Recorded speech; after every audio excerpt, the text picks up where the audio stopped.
뉴욕시 한인 밀집 지역을 대표하는 뉴욕시 의원들과 한인 주민들이 한인 사회의 현안을 놓고 자유롭게 토론하는 타운홀 미팅이 열립니다.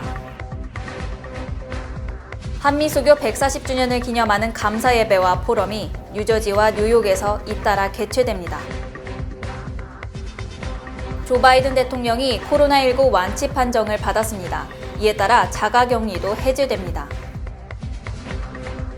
플러싱 인근 시리필드가 카지노 신축 예정지 물망에 오른 가운데 시리필드 인근에 대형 축구 스타디움이 건설됩니다.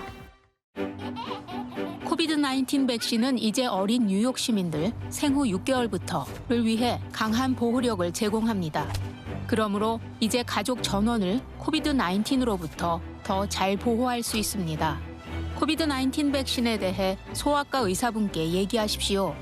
자세한 정보는 nyc.gov/vaccinefinder 또는 877-829-4692로 전화 주십시오. 퍼시픽 시리뱅크에서 PCB뱅크로 새로운 이름, 새로운 모습으로 새로운 변화의 시작이 될 PCB뱅크 제공입니다. 시청자 여러분 안녕하십니까? 7월 27일 수요일 TKC 뉴스데스크 첫 소식입니다. 뉴욕시 한인 밀집 지역을 대표하는 뉴욕시 의원들과 한인 주민들이 한인 사회의 현안을 놓고 자유롭게 토론하는 타운홀 미팅이 열립니다. 김송민 기자가 보도합니다. 시민참여센터는 26일 기자회견을 열고 오는 8월 4일 오후 7시 퀸즈 베이사이드 소재 KCS 커뮤니티 센터에서 시의원들을 초청한 가운데 타운홀 미팅을 개최한다고 밝혔습니다. 이날 초청되는 시의원은 19선거구의 비키 팔라디노, 20선거구 샌드라 황, 26선거구 줄리원 등입니다. 내용들은 여러 단체에서 지금 열심히 고민해서 아젠다를 세우고 또 질문을 만들고 있는데 아마 조만간 저희들이 책자로 만들어서 오시기 전에 저희들이 아마 알려드릴 겁니다. 그리고 각 정치인들에게도 그 질문 내용들을 이제 미리 알려서 고민해서 오게끔 하려고 하고 있습니다. 시민참여센터가 주최하는 이날 타운홀 미팅에는 뉴욕 한인회와 대뉴욕지구 한인 상록회, KCS 한인봉사센터, 민권센터, 뉴욕 가정상담소, 퀸즈 YWCA 등 17개 한인단체 대표자가 참석해 한인사회의 주요 현안과 각 단체별 의제를 놓고 시의원들과 의견을 나누게 됩니다. 이 타운홀 미팅은 정치인과 주민들이 만나는 중요한 계기이지만 우리가 타운홀 미팅 한 번으로 그쳐서는 안 되고 계속해서 이 타운홀 미팅에서 제기된 아젠다들을 추적하고 또한 우리들의 목소리를 높이는 것이 중요하다고 생각합니다. 여기에 우리 함께 참여한 단체들이 계속 힘을 합쳐서 교육과 복지 그리고 시민참여 이르기까지 여러 현안들에 대해서 계속 시정부 차원에서 함께 협력하고 노력할 수 있으면 좋겠습니다. 그 부모들이 하시는 말씀이 학교 급식이 너무 안 좋대요. 그래서 학교 급식이 너무 맛이 없어서 그래서 아이들이 다 안 먹고 집에 오는 경우가 많다고 합니다. 그런데 그것을 안 먹으면 그날 바로 다 한 4시만 되면 다 폐기하더라고요. 전부 다 버려져야 돼서 좋은 음식들이 그냥 다 버려지고 그래서 이것이 쓰레기 문제가 되고 또 그럼으로 인해서 또 환경 문제가 되기 때문에 이런 문제들에 대해서도 좀 건의를 드리고 싶습니다. 주요 의제는 개인과 공공안전대책, 노인 세대에 대한 정부 지원 확대 방안, 합법 거주 외국인들의 뉴욕시 투표권 문제, 아시안 인종 혐오 범죄 퇴치 방안, 아시안 아메리칸에 대한 공교육 입법화 추진에 대한 입장 등입니다. 한미수교 140주년을 기념하는 감사 예배와 포럼이 뉴저지와 뉴욕에서 잇따라 개최됩니다. 한미수교 140주년 기념사업회는 8월 1일 오전 10시부터 오후 3시까지 뉴욕 플러싱 교회에서 뉴욕 포럼을 개최합니다. 본 방송을 방문한 황영송 목사 사무총장은 누구보다 대한민국에 대해 관심이 많고 잘 되길 바라는 미주 한인들이 이번 포럼을 통해 한미 양국이 바람직하게 나아가야 할 방향에 대해 함께 고민해보는 시간이 되길 바란다고 말했습니다. 우리 코리안 아메리칸, 우리 한인들이 이 날을 기억해야 되는 이유 중에 하나는 바로 이 수교를 통하여서 우리가 잘 아는 이제 미국에서 들어오는 여러 가지 도움들을 받을 수 있게 되었다라는 면에서 너무나도 중요한 일이라고 생각이 됩니다.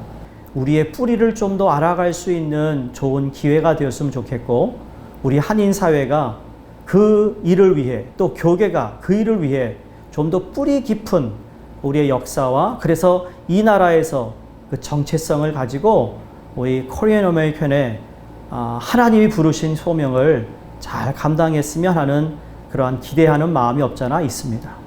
이번 뉴욕 포럼에서는 한국에서 선교, 역사, 사회, 경제, 정치, 과학, 안보 환경 등 다양한 분야의 패널들이 한자리에 참석해 각 분야별로 한미 관계를 정리하는 시간을 가질 예정입니다. 그럼 이번엔 7분이 함께 이 4박 5일을 미주 오셔서 이 140년 주년을 기념하는 일에 오신다는 것은 참 드문 일이라고 생각이 되고 본인의 전문이 그 전공 과목이 다 다름에도 불구하고 한 가지 목적을 위해서 이렇게 오게 되어서 얼마나 감사한지 모릅니다. 황 목사는 140년 전 한미 수교로 아펜젤러 선교사와 언더우드 선교사 등 한국 선교의 문이 본격적으로 열리게 됐고 아무도 몰랐던 한국이 오늘날 경제대국이 됐다며 하나님의 섭리와 경륜이라고 확신했습니다. 한국, 그 당시엔 조선이겠죠. 조선이란 땅에 대한 관심이 없었습니다. 그런데 하나님께서 언더우드 선교사님과 아펜젤러 선교사님을 한국으로 이렇게 파송하게 되기까지는 여러분 한미 수교가 있었기 때문에 한국, 조선 땅이라는 것이 존재할 수 있었잖아요. 그것이 부각되는 바람에 한국의 하나님의 큰 섭리 가운데 복음이 들어오게 되었다라는 사실이 너무나도 놀랍고 이건 하나님께서 우리나라를 사랑하시고 도우시는 참 경륜이다라는 생각을 해봅니다.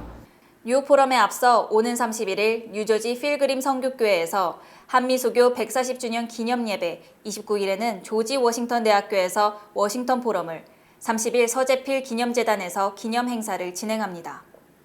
조 바이든 대통령이 코로나19 완치 판정을 받았습니다. 이에 따라 자가격리도 해제됩니다. 27일 바이든 대통령의 주치의 케빈 오코너 박사는 바이든 대통령이 어제 저녁과 오늘 2차례에 걸쳐 음성 판정을 받았다면서 열도 없고 약 복용도 중단했다고 밝혔습니다. 백악관이 공개한 메모에 따르면 바이든 대통령은 엄격한 격리 조치를 중단합니다. 다만 향후 10일간은 다른 사람과 있을 때 마스크를 계속 착용할 것이라고 의사는 덧붙였습니다. 앞서 지난 21일 코로나19 확진 판정을 받은 바이든 대통령은 이후 원격으로 국정을 이어왔습니다. 플러싱 인근 시리필드가 카지노 신축 예정지 물망에 오른 가운데 시리필드 인근에 대형 축구 스타디움이 건설됩니다.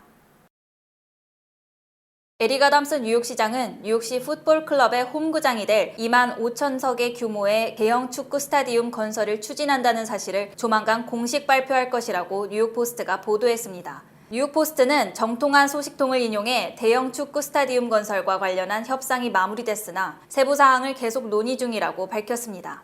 새 스타디움이 건설될 부지는 윌레포인트 126스트리트 일대의 루즈벨트 에비뉴와 노선 블루버드 사이로 현재 특별 윌레포인트 지구로 설정된 61에이커 부지의 일부입니다. 새 스타디움은 오는 2025년 MLS컵 챔피언십을 위해 건설되며 오는 2026년 뉴욕시 인근에서 개최될 예정인 2026년 월드컵 경기장으로 사용됩니다. 당초 뉴욕시 축구클럽 등은 브롱스에 새 스타디움을 지을 것을 검토했지만 최종적으로 퀸즈 시리필드 인근 윌레포인트가 선정됐습니다. 조 바이든 행정부가 전략 비축유 2천만 배럴을 추가로 방출할 계획을 갖고 있는 것으로 전해졌습니다. 로이터 통신 보도에 따르면 조 바이든 행정부는 우크라이나 전쟁 장기화로 급등한 유가, 코로나19 팬데믹으로 위축된 수요 회복으로 추가 전략 비축유 방출의 필요성이 생긴 것으로 판단했습니다.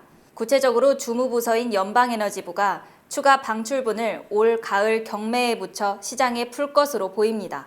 연방재무부는 이번 추가 비축유 방출로 가솔린 가격이 갤런당 최대 40센트 정도 인하되는 효과를 기대할 수 있다고 추산했습니다. 지난 3월 말 조 바이든 정부는 향후 6개월 동안 하루 100만 배럴씩 전략 비축유를 방출하겠다고 발표했습니다. 뉴욕대 부속병원과 뉴욕 장로병원이 전국 최우수 10대 병원에 포함됐습니다. 김송미 기자가 보도합니다. US 뉴스 앤 월드 리포트가 발표한 2022-23 전국 최우수병원 순위에 따르면 NIU 부속병원 랭고는 전국 3위에 뉴욕 프레스비테리언 병원은 전국 7위에 랭크됐습니다.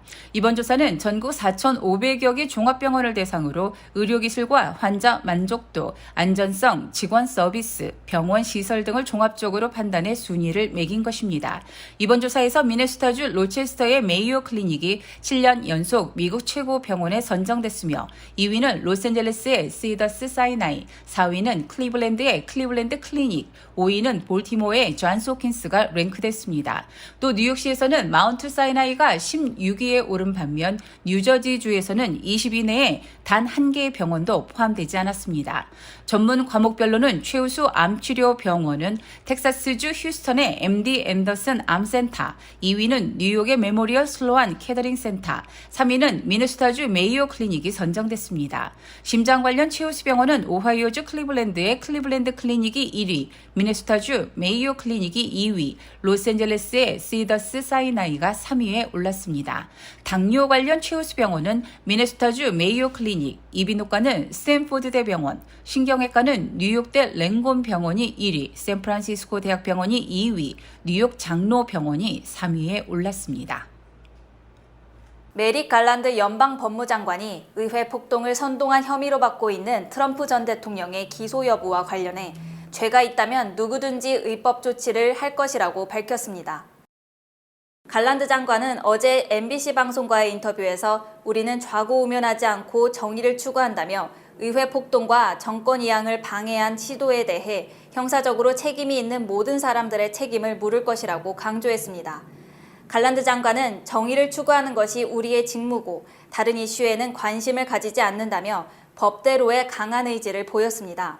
현재 연방하원 진상조사특별위원회는 의회 폭동 청문회를 진행 중이며 트럼프 전 대통령이 의회 폭동을 부채질하고 사건 이후 187분 동안 이를 수수방관한 것으로 드러나는 등 기소 가능성이 커지고 있습니다. 한편 트럼프 전 대통령은 퇴임 이후 어제 처음으로 워싱턴 DC에 입성해 극우 싱크탱크인 아메리카 퍼스트 정책연구소 주최 연례 컨퍼런스에 참석, 하원 조사위원들을 정치꾼과 깡패라고 비판하고 2024년 대선 출마 의지를 밝혔습니다.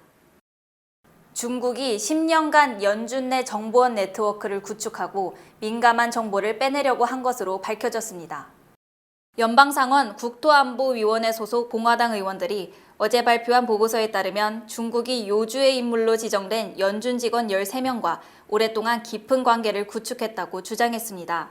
이들 13명은 8개 지역 연준은행 직원으로 상당수가 중국 중앙은행인 인민은행이나 중국 언론, 중국 정부가 2008년에 만든 해외 인재 유치 프로그램인 천인계획과 관계를 맺었던 것으로 드러났습니다. 공화당 의원들은 중국 정부와 연준 내 정보원을 P-네트워크라고 명명하고 중국 정부는 천인계획을 활용해 연준 직원이 민감한 정보를 제공하면 그 대가로 중국 대학이나 연구기관에 일자리를 주거나 연구비를 지원했다고 설명했습니다. 특히 중국은 미중 무역전쟁이 한창이던 지난 2019년 상하이를 방문한 연준 경제학자를 4차례에 걸쳐 구금하고 미공개 경제 데이터를 달라고 협박한 것으로 밝혀졌고 또 다른 직원은 중국에 2차례 이상 민감한 자료를 전달하려고 시도했던 것으로 드러났습니다. 공화당 의원들은 중국 정부의 이 같은 시도가 약 2013년부터 시작돼 지속적으로 진행되고 있다고 강조했습니다. 워싱턴에 한국전 참전기념공원이 있는데 이곳에 한국전쟁에서 전사한 4만 3천 명의 이름을 새긴 추모의 벽이 세워졌습니다. 남승모 특파원이 준공식을 앞둔 현장에 다녀왔습니다. 한국전이 한창이던 1952년 홈즈 씨의 아버지는 B-29를 타고 철로 폭격 임무를 수행하다 전사했습니다. 홈즈 씨가 태어나기 6주 전이었습니다. He was flying about at 33,000 feet. But I come to these to kind of show my appreciation. 1951년 8월 강원도 양구에서 벌어진 일명 펀치볼 전투에 참전했던 91살 노병은 아직도 당시의 기억이 선명합니다. Very bloody, just very severe and bloody. It's not easy to talk about. 워싱턴 DC 한국전 참전기념공원에 전사자 이름을 새긴 추모의 벽 준공식을 하루 앞두고 유가족 추모 행사가 열렸습니다. 공원을 찾은 유가족과 참전 용사들은 숨진 이들의 이름을 어루만지며 환호했습니다. Seeing his name there, finally to see it and remember him, that he's honored. And I know my grandma would have been touched, and so would my dad. 둘레 50m의 추모의 벽에는 한국 전쟁 당시 전사한 미군과 카투사 43,808명의 이름이 빼곡히 새겨졌습니다. 이름이 각인된 카투사 전사자는 7,174명. 미국 내 참전 기념비 가운데 미국인이 아닌 전사자의 이름이 새겨진 건 처음입니다. 너무 감격해가지고 아까도 제가 눈물이 나와가지고 진짜 아버지가 참 너무 자랑스럽고. 추모의 벽 건립은 지난 2016년 결정됐지만 예산 문제로 어려움을 겪다 한미 양국의 노력과 각계의 지원으로 결실을 보게 됐습니다. 추모의 벽은 앞으로 영웅들의 용기와 헌신을 기억하는 공간이자 굳건한 한미 동맹의 상징이 될 것입니다. 한국 시간 오늘 밤 열리는 준공식에선 한미 양국 정상의 메시지가 나올 예정인데 양국 간 동맹을 강화하는 계기가 될 걸로 보입니다. 워싱턴에서 SBS 남승용입니다. SK가 290억 달러 규모의 추가 대미 투자 계획을 내놓으면서 조 바이든 대통령과 SK 최태원 회장이 화상으로 만났습니다. 워싱턴 김윤수 특파원입니다. 바이든 미국 대통령과 SK 최태원 회장이 화상으로 마주 앉았습니다. 대면 면담이 예정돼 있었지만 바이든 대통령의 코로나 격리로 백악관 내 다른 방에서 화상 면담에 나선 겁니다. 최 회장은 미국에 28조 8천억 원 규모의 추가 투자를 약속했습니다. We are announcing another 22 billion in new investment in the US, so including the major investment in semiconductor, EV batteries, and biotechnology. 바이든 대통령은 역사적인 발표라고 추켜 세웠고 면담이 끝난 뒤엔 먼 발치에서 최 회장에게 손인사를 하는 사진을 트위터에 올렸습니다. 바이든 대통령은 앞서 21조 원 대미 투자를 약속한 삼성의 반도체 공장을 방문해 이재용 부회장을 만난 데 이어 13조 넘는 미국 투자 계획을 밝힌 현대차 정의선 회장과도 독대했습니다.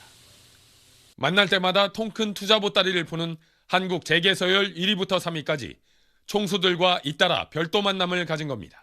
And the construction in America means jobs in it for Americans.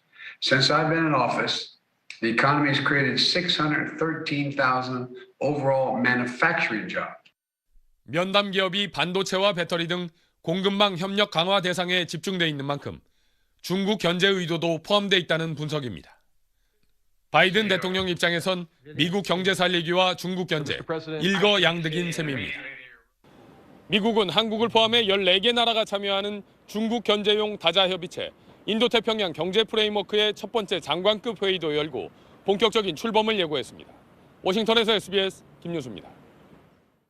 7월 27일 수요일 TKC 뉴스데스크 여기서 마치겠습니다. 시청해주신 여러분 고맙습니다.